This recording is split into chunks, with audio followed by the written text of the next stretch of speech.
שלום, ברוכים הבאים וברוכות הבאות לקורס תפעול ומצלמה. קורס המצלמה שלי על דגם קנון R50.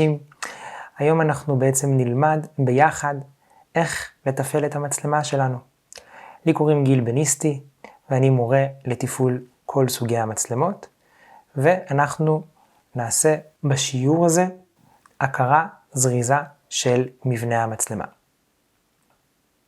אז נתחיל מהחלק החיצוני של מבנה המצלמה, החלק שבו בעצם העדשה מתחברת לגוף המצלמה.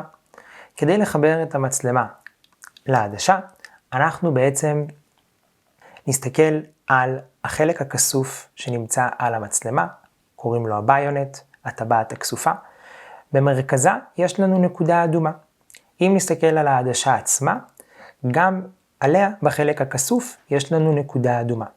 אנחנו משדכים נקודה אדומה לנקודה אדומה, וברגע ששידכנו את זה, אנחנו מסובבים את העדשה חצי סיבוב, עד שאנחנו שומעים קליק. ברגע שאנחנו שומעים את הקליק, זה אומר שבעצם העדשה מחוברת למצלמה כראוי.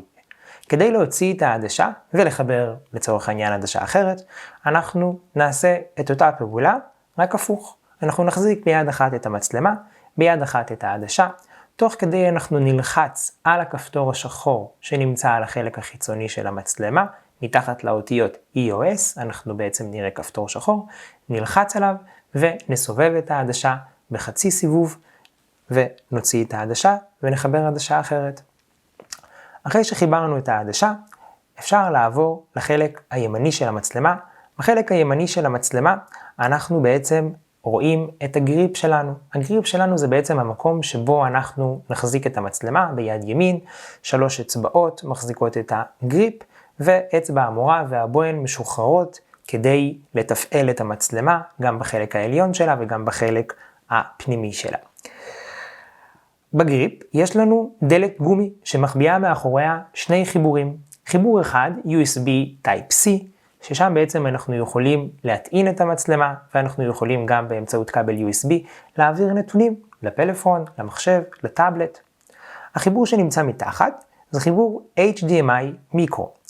החיבור HDMI מיקרו נועד בעצם, אם אנחנו רוצים להעביר את התמונה מהמסך של המצלמה למסך גדול כמו מסך מחשב, מסך טלוויזיה, מקרן וכו', אנחנו נשתמש בכבל HDMI כדי לעשות את זה.